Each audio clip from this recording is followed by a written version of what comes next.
2013년 1월 30일 전북 소방안전본부로 걸려온 신고전화. 살려달라, 숨을 쉴 수가 없으니 빨리 와달라. 이런 다급한 내용입니다. 5층짜리 아파트로 출동을 했지만 인기척이 없고 문을 강제로 열고 들어가니 집안엔 매캐한 연기가 가득 차 있습니다.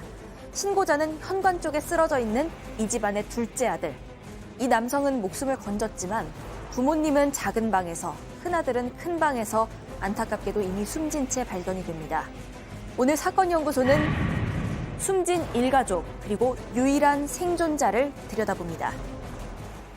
자, 일단 상황을 들어보니까 가스 중독으로 추정이 되는데 들으신 것처럼 유일한 생존자, 작은 아들입니다. 둘째 아들이 가까스로 119에 지금 신고 전화를 해서 이게 세상에 드러난 건가요? 네, 이게 신고 전화를 한 게 2013년 1월 30일 오전 11시 40분쯤이었습니다. 소방으로 신고를 했는데요. 전북 전주의 한 아파트다. 지금 숨을 쉴 수가 없으니까 빨리 와달라, 살려달라. 이런 내용이었습니다. 5층짜리 낡은 아파트였는데 이 사건 현장은 3층이었습니다.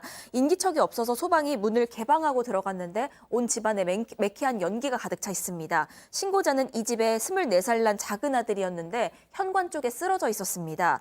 작은 방에는 아버지 어머니가 반듯하게 이불을 덮고 누워서 숨져 있었고요. 큰 방에는 형이 숨져 있었는데 창문 쪽으로 기어간 듯한 그런 모습이 있었습니다. 그러니까 깨어나서 창을 열려고 시도를 했지만 실패하고 숨진 걸로 보였습니다. 큰 방과 작은 방 모두에서는 연탄이 타고 있는 화덕이 발견이 됐습니다. 일단 온 가족이 극단적인 선택을 하려고 일단 뭐 자녀들이 성인이다 보니까 보통 뭐 가족 살해 이런 건 아닙니다. 예, 극단적인 선택을 하려고 했던 것 같은데 작은 아들만 생존한 뭐 그런 유사한 일도 왕왕 있었던 그런 건가요, 이게? 얼핏 보기엔 그렇게 보이죠. 왜냐하면 외부 침입 흔적도 없었던 거거든요. 그리고 이제 가스로 인한 중독사는 명백했기 때문에. 그런데 작은 아들을 응급실에 보내서 경찰에 보니까 좀 뭔가 이상한 거예요. 무엇보다 아까 화면이 보였지만 만약에 가족들이 다 같이 어떻게 보면 극단적인 선택을 하려고 합의를 한 거라면 예. 방이 다 따로따로 있을 이유가 없잖아요. 한 곳에 모여 있어야 되지. 그렇죠. 왜 부모님이 따로 계시고 형이 따로 있는 겁니까? 게다가 부모님과 형이 사망한 시각도 다르게 보였던 거예요. 형의 방에 있던 화덕에는 아직까지도 연탄이 계속 타고 있었던 거예요. 그러니까 시신의 강직도도 달랐던 게 부모님은 돌아가신 지 한참 된 것으로 보여서 재만 남았고 시신도 굉장히 시간이 오래된 것 같은데 형은 몇 시간이 지나서야 숨진 것처럼 보이는 거예요. 그럼 같이 이런 선택을 했다고 보기엔 너무 이상하고 그렇죠. 게다가 사망한 가족들의 혈액에서 수면제 성분이 검출이 됐습니다. 교수님 그러면 이 집안에 어떤 무슨 사연이 있었던 겁니까? 전반적으로 이 집안의 사연을 우리가 보게 되면 이제 부모님 같은 경우는 인근에서 콩나물 공장을 갖다가 이제 운영을 하고 사실 이제 사업이 상당히 잘 돼가지고 근처에 있는 그 땅까지 이렇게 보러 다니는 그런 상황이었고요. 그러니까 경제적으로는 별로 문제가 없었다라고 하는 거죠. 그리고 이제 장남 같은 경우는 부모님 도움으로 소규모 이제 프랜차이즈 사업을 하고 있었는데 단 이제 이거와 연관돼서 어머니가 이 사건 발생한 2년 전에 분당에 있는 아파트를 그 파는 과정에서 약간 좀 사기를 당해서 우울증이 있다라고 하지만 예. 이럴 정도까지는 아니었다라고 하는 거죠. 그래서 좀 하나 이제 좀 이상한 것이 뭐냐면 이 콩나물 공장에 직원이 있지 않겠습니까? 예. 그 직원이 사건 당일 새벽 2시쯤 돼가지고 문자를 받았대요. 이 사장 부부로부터. 근데 뭐라고 받았냐? 우리 할 일 우리가 다 해놨으니까 출근 안 해도 돼요라고 하는 내용이었다는 거죠. 근데 지금까지 이분이 근무를 하면서 단 한 번도 이런 일이 없었던 데다가 새벽 2시에 이런 문자가 왔다라고 하는 그 사실에 대해서 매우 이상하게 생각을 한 그런 상황이죠. 박 변호사님 그러면 네. 유일한 생존자인 둘째 아들이 뭐라고 얘기하는지가 중요한 거 아니에요? 그렇죠. 생존자인 둘째 아들 진술이 가장 중요할 것 같은데 처음에는 얘기를 하지 않습니다. 그렇지만 나중에 이제 조금씩 입을 열기 시작했는데 자신의 얘기에 따르면 새벽 한 3시 40분경에 형을 만났다고 해요. 그리고 형 차에서 맥주를 한 잔 마셨다고 하고요. 거기서 아버지 공장 누가 물려받을까 이런 대화를 좀 나눴다고 합니다. 5시쯤에 방으로 올라갔고요. 형이 집에 가면 술 좀 깨라면서 우유에 뭐 들깨 같은 걸 태워서 주어서 그걸 먹었다고 하고요. 근데 나중에 좀 가슴이 답답하고 어지러워서 깨보니까 그새 벌써 연기가 자욱했고 결국은 신고만 가까스럽게 하고 본인은 쓰러졌다라고 합니다. 형이 계속 자신의 그 프랜차이즈 적자가 나기 때문에 좀 죽고 싶다는 얘기도 했었고 어머니하고 갈등이 있었다는 얘기까지 보탰습니다. 자, 형이 건네준 무언가를 마시고 나서 정신을 잃었다. 그리고 형이 평소에 죽고 일단 형의 어떤 선택인 것처럼 일단 들립니다. 네, 사실상 형이 범인이다 이런 식으로 몰고 가는 듯한 내용인 거죠. 그리고 실제로 이 차에서 맥주를 먹었는지까지는 확인이 안 되지만 편의점에서 캔맥주를 사는 모습도 CCTV에 잡혔습니다. 또 큰아들 차 뒷좌석에서 귤박스가 발견이 됐는데 여기에 타담한 연탄 그리고 연탄 집게도 발견이 됐습니다. 또 큰아들의 점퍼 주머니에서는 연탄재도 나왔고요. 그러니까 이 차에서 범행을 준비한 이후에 집에 들어가서 큰아들이 범행했다. 그리고 자신도 극단 선택을 했다. 이런 상황입니다. 하지만 또 여기에 더해서 이 형은 사귀던 여성에게 새벽에 누구씨 행복하고 사랑해요라고 문자를 보냈고 친구들에게도 나 극단 선택을 한 거니까 잘 거니까 잘 살아라. 이런 내용의 문자를 보냈다는 내용까지도 나왔습니다. 교수님, 지금까지 이 정도면 다 나온 거 아닙니까? 그래서 이것만 보게 된다면 이제 형이 극단적인 선택을 하면서 가족들을 다 이렇게 같이 이렇게 포함을 시켰구나 이렇게 되는데 반전이 있었습니다.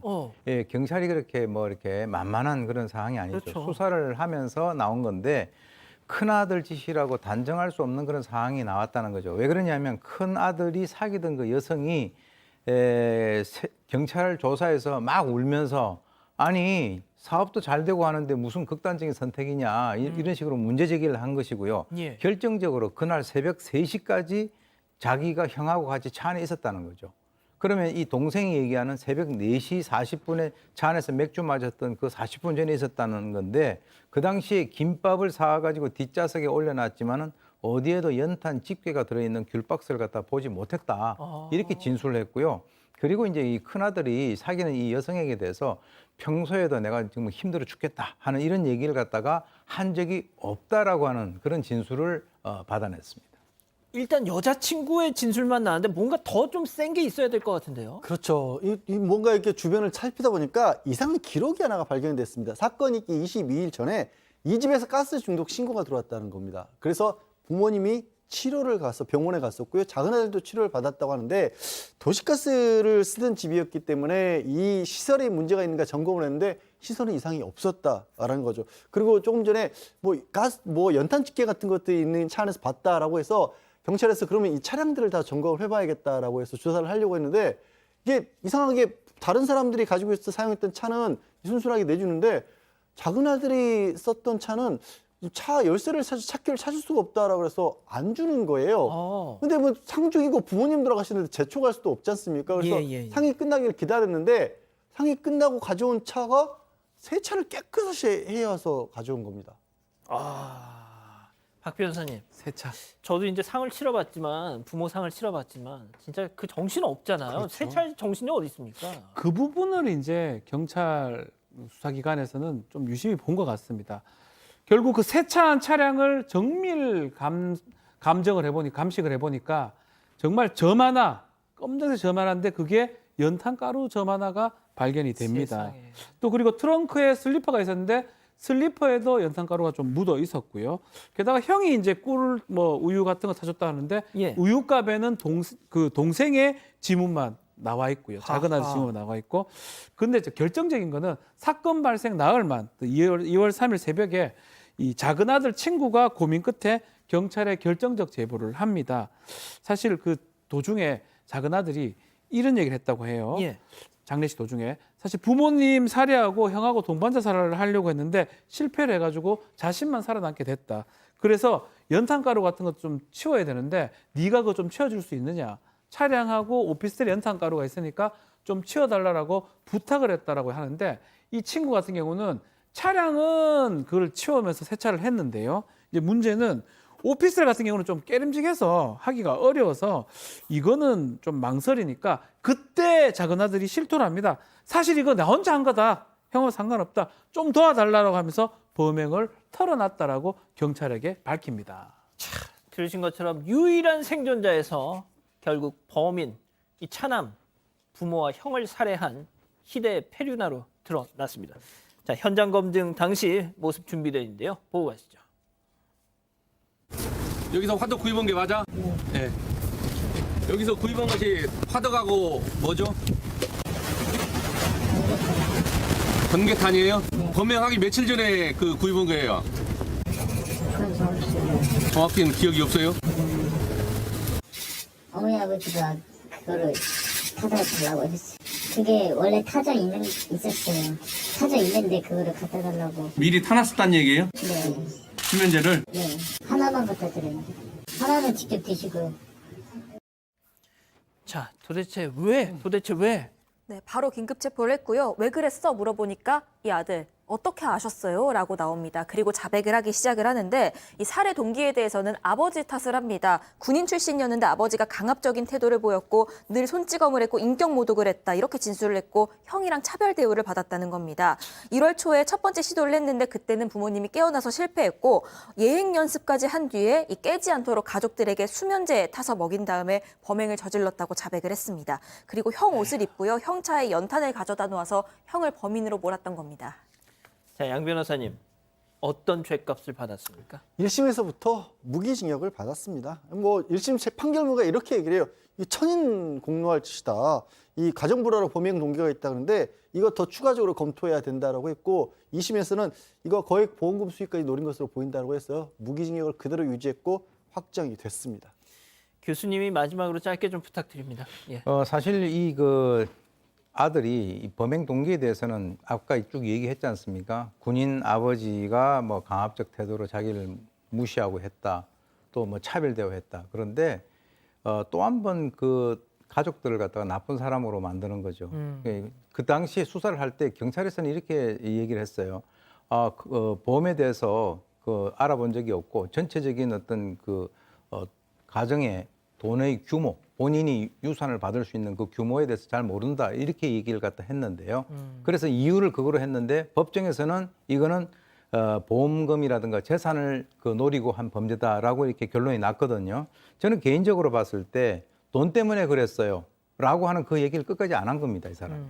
왜 그러냐면 부모님 형 보험금이 약 한 26억 원 되고요. 재산이 20억 정도 있었고 공장, 부지, 인근 땅, 뭐 500평, 타지에게 있는 논밭 다 하면 혼자서 5 내지 60억을 갖다가 손에 쥘 수 있는 그런 상황이었는데 세상이 그렇게 호락호락하지 않죠.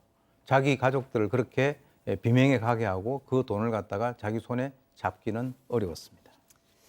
알겠습니다. 자, 오늘 사건 연구소 이렇게 정리하고요.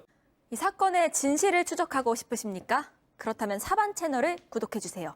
지금까지 이자연 기자였습니다.